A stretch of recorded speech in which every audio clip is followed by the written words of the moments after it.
अब दो प्रश्न इससे निकलते हैं जो मैंने दर्शकों के सामने भी रखा। विजय जी, क्या चरणजीत सिंह चन्नी के पास वो ताकत है कि अपनी पार्टी बना ले, पहला ऑप्शन, या फिर राहुल गांधी उन्हें मना लेंगे, अपने साथ जोड़ के रखेंगे, या फिर कोई तीसरा ऑप्शन भी चरणजीत सिंह चन्नी एक्सप्लोर कर रहे हैं किसी और दल के साथ जाने के? जो पहले दो सवाल आपने किए हैं, क्या चरणजीत सिंह चन्नी से पूछा कि उनके ये ऑप्शन हैं? उनके ऑप्शंस में नहीं है ये, मेरे ख्याल से, कि वो नई पार्टी बनाए। तो वो दबाव डालेंगे राहुल जी के साथ मिलने का भी मतलब कोई ऐसा उनके मन मंशा लग नहीं रही मुझे।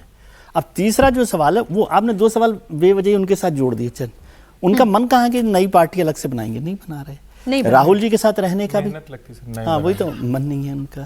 तो अब जो तीसरा सवाल है उस पर काम चल रहा है। तो ये ऑप्शन कहाँ एक्सप्लोर कर रहे हैं? एक पॉलिटिकल वो विजय जी कह रहे हैं कि आजकल मर्ज करने की परंपरा बहुत ट्रेंड दिखाई दे रहा है, इधर से उधर आकर के मर्ज कर जाना। नहीं तो ये ट्रेंड कहाँ पर, ये कहाँ फिक्स हो सकते हैं? कोई चन्नी जी मेहनत का काम करते दिखे क्या? हाँ। भाई मुख्यमंत्री बना दिए गए थे, अगर बहुत मेहनत कर पाते तो कांग्रेस को दोबारा सत्ता में ले आते। तो मेहनत वाला काम है पार्टी बनाना, बनी बनाई पार्टी में चले जाना, बनी बनाई पार्टी का हिस्सा हो जाना, और वो भी एक शक्तिशाली पार्टी हो जिसकी। लेकिन बनी बनाई पोजीशन पर भी पार्टी को जिता कहां पाए थे? नहीं, उनको पोजीशन तो अब इसीलिए तो आ रहे हैं ना, भाई वो अगर जाएंगे तो इसीलिए तो जाएंगे ना, क्योंकि बनी बनाई पार्टी है, सब कुछ ठीक है, केंद्र में सब कुछ है। और रवनीत बिट्टू जी आदर्श उदाहरण है किसी के लिए भी पंजाब में। नहीं, कहने का मतलब क्या है? हारने के बाद भी मंत्री बनेंगे। कहां जा रहे हैं? नहीं, कहां जा जाएंगे? और कोई विकल्प तो नहीं दिख रहा है। मतलब इस वक्त तो देश में जिस तरह का मानस है उसमें भगवा होने कहाँ जाएंगे कहाँ जाएंगे ये तो सवाल अब नहीं रह गया है। गंगा सागर से आधा किलोमीटर आप नदी के लिए पूछ रहे हो कि कहाँ जाएगी ये नदी।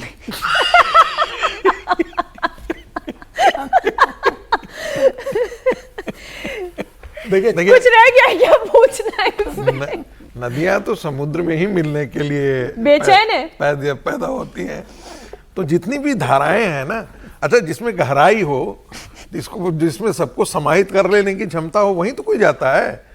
तो इस समय इस तमाम नाले भी गंगा में जाके मिलते हैं, और इसलिए गंगा भी इतनी जो मैली हो गई है और सरकार को इतनी माथापच्ची करनी पड़ी गंगा की कि गंगा जो इतनी पवित्र थी वो ऐसे नालों को ले लेके आपकी धारा कहाँ से बह रही है, मैं तो ये जानना चाह रही हूँ। नहीं, ये इस पे मैं समीर जी की बात से पूर्णतः सहमत हूँ। हाँ। कि नदी तो जाती है तो प्रवाह लेके जाती है, नाला जाता है तो गंदगी लेके जाता है, प्रदूषण लेके जाता है, बाधा लेके जाता है, इकोसिस्टम बिगाड़ता है, नदी का सागर का इकोसिस्टम बिगाड़ता है। तो ये ठीक भाई, यहाँ मैं सहमत हूं। देखिए पॉलिटिकली अवेयर है हमारे दर्शक बहुत ज्यादा। सर एक मिनट बस छोटी सी बात, दर्शक तो ये समझ ही पा रहे हैं कि बीजेपी की तरफ जाती हुई ये धारा दिखाई दे रही है। ठीक, निश्चित रूप से देखिए कोई दो राय नहीं है, कोई दो राय नहीं। चन्नी को बहुत ज्यादा महत्व देने की जरूरत नहीं है। मुख्यमंत्री रहते, चुनाव लड़े, आपको मुख्यमंत्री बनाया, अमरिंदर सिंह को हटाया, पार्टी 17 सीटों पर आकर टिक गई। आप खुद 2 सीटों से चुनाव लड़े, दोनों से मुख्यमंत्री चुनाव हार जाता है। इससे बुरी बात क्या होगी कि मुख्यमंत्री अपनी सीट नहीं जीत पाते।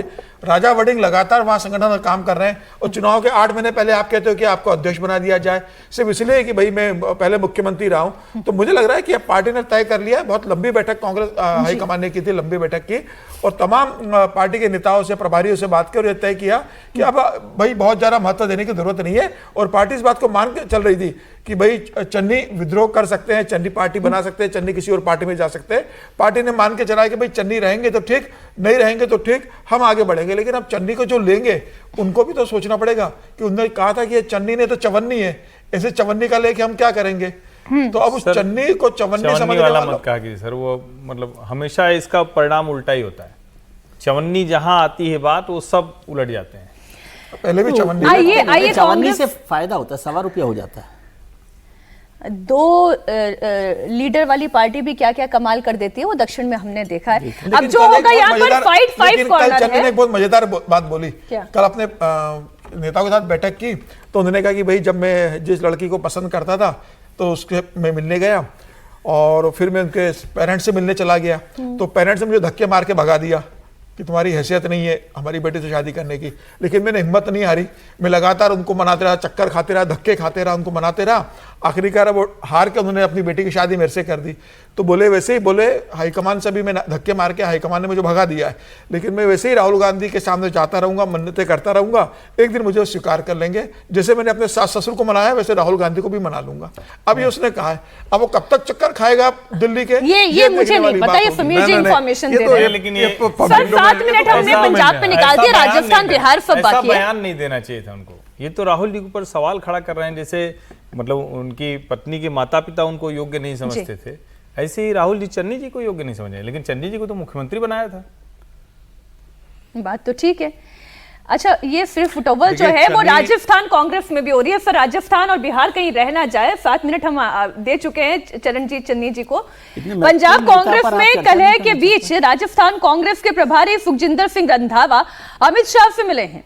इस मुलाकात के बाद अटकलों का बाजार गर्म है और टेंशन में राजस्थान के पूर्व मुख्यमंत्री अशोक गहलोत हैं। अचानक अशोक गहलोत ने सुखजिंदर सिंह रंधावा की तारीफ में पोस्ट किया। सोशल मीडिया एक्स पर उनकी तारीफ के पुल बांधे। चर्चा और गर्मा गई कि राजस्थान से कोई हलचल होने वाली है। अमित शाह से मिलने का रंधावा का मकसद क्या है? हालांकि मुलाकात के बाद सुखजिंदर सिंह रंधावा ने सारी अटकलों को खारिज भी किया। क्लियर कहा कि अमित शाह से वो पंजाब के कई मुद्दों को लेकर मिले हैं। पंजाब में लॉ एंड ऑर्डर, नशे का मैटर, इन सब पर बात हुई। हालांकि ये बयान देकर उन्होंने कांग्रेस की टेंशन जरूर बढ़ा दी है। पंजाब में हुए कलह का असर चुनाव पर पड़ सकता है और कहा कि ऐसी नौबत नहीं आनी चाहिए। ये जानकारी भी आपको दे दें कि राजस्थान में गहलोत और पायलट के बीच जुबानी जंग भी तेज हुई है। अशोक गहलोत ने कई बार सचिन पायलट पर अटैक किया। राजस्थान के प्रभारी पद पर एक्टिव रंधावा के शाह से मिलने पर अशोक गहलोत की टेंशन जरूर बढ़ गई है। सर क्या खिचड़ी पक रही है इस वक्त राजस्थान में? विजय जी, राजस्थान अभी तो ऐसा ही चलता रहेगा, क्योंकि अशोक गहलोत जी जो सबसे बड़े नेता माने जाते हैं वहाँ पे कांग्रेस के, वो अपनी जो जगह है उसको नहीं छोड़ना चाहते। अब जब तक राहुल गांधी जी या कांग्रेस की लीडरशिप जैसे कर्नाटक में फैसला किया जो DK शिव कुमार का, उस तरह का कोई फैसला नहीं करते, तब तक ये स्थितियां बनी रहेंगी। वहां पर सचिन पायलट को उस तरह से जगह मतलब औपचारिक तौर पर नहीं मिलेगी। बाकी वो अपना कर रहे हैं, वो भी बड़े नेता हैं, युवा नेता हैं एक तरह से, और लंबी लड़ाई वो लगातार लड़ते रहे हैं। प्रदेश अध्यक्ष के तौर पर जब सरकार बनी कांग्रेस की तब भी उनको मौका नहीं मिला, फिर भी वो चलते रहे। और बहुत सारे लोगों ने कहा कि वो बीजेपी में चले जाएंगे, नहीं जाएंगे, लेकिन वो नहीं। और रंधावा जी अपना मन बदल रहे हैं। अभी तो चर्चा ये भी बहुत तेजी से हो रही है। मैं इसको इसीलिए आपने दोनों बातों को इतना घालमेल कर दिया, रंधावा जी खुद कंफ्यूज हो जाएंगे। अभी वो अमित शाह से मिलकर आप राजस्थान की स्टोरी से उनको जोड़ रहे हैं। अब उनका मन कहाँ पर है, पहले वो तो बताएं कि वो क्या मन है उनका, और उनका मन कहां पर है ये सवाल है। और गहलोत जी उनकी तारीफ कर रहे हैं, इसमें उनका क्या मन है? मुझे तो सबके मन का सवाल पूछना पड़ेगा। लेकिन आपने एक इशारा कर दिया, क्योंकि चरणजीत सिंह चन्नी के बाद में इस स्टोरी को आपने यूज किया है। प्रोफेसर साहब देखिए, वो गए हैं तो जरूर राजस्थान के प्रभारी, लेकिन वो काम पंजाब के लिए कर रहे हैं और पंजाब के लिए काम करेंगे। मुझे लगता है कि आने वाले दिनों में आप उन्हें कहीं और देखेंगे, जिसकी ज़्यादा संभावना है। आप जब वैसे बोले कि हैं तो वो राजस्थान के प्रभारी और काम पंजाब से हैं, वैसे पंजाब के लिए करेंगे, पंजाब के लिए काम कर रहे हैं, पंजाब के लिए मुझे ऐसे सुनाई दिया कि वो है पंजाब के लिए काम कर रहे हैं। सही है, अच्छा हो भरा, जिसे कहा जाता है ना मुंह में घी शक्कर या क्या कहा जाता है, अच्छा होगा। भारतीय जनता पार्टी तो चाहेगी कि वो इधर की तरफ आ जाए, और अभी तो भारतीय जनता पार्टी में जो आ रहा है ना, तो शुभ समाचार लेकर ही आ रहा है। अभी गड़बड़ नहीं हो रही कहीं पर, अभी लेने के बाद गड़बड़ी नहीं हुई है। AIDMK के साथ एक थोड़ा सा गठबंधन फेल कर गया, उतना अच्छा नहीं परफॉर्म कर पाया, लेकिन बाकी जगह जहां से लोग आ रहे हैं, वैसे भी बैंक्वेट हॉल खाली पड़ा अभी। हाँ बिल्कुल, इसमें कोई दौरा नहीं है कि पंजाब में भारतीय जनता पार्टी का कोई बड़ा चेहरा उभर करके नहीं आया है, कोई नेतृत्व नहीं उभर करके आया है।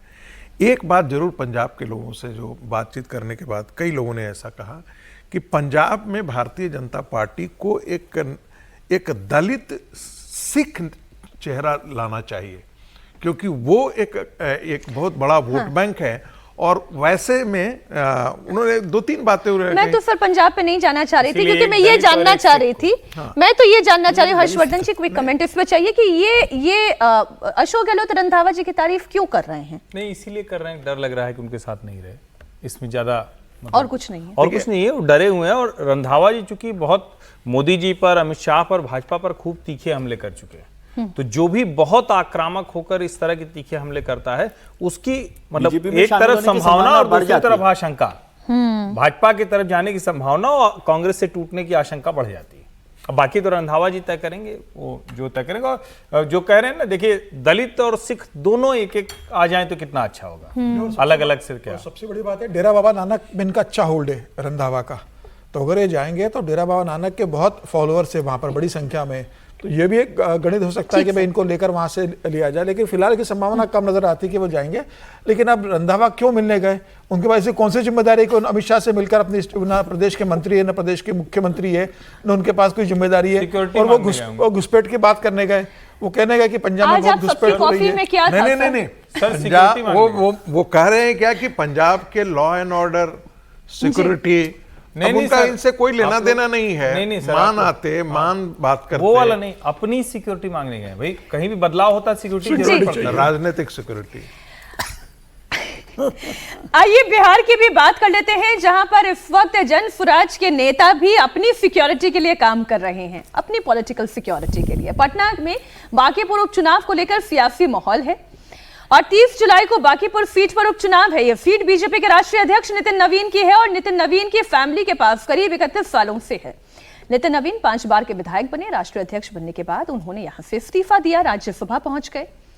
उपचुनाव जब हो रहा है तो मुकाबला इस बार दिलचस्प दिख रहा है।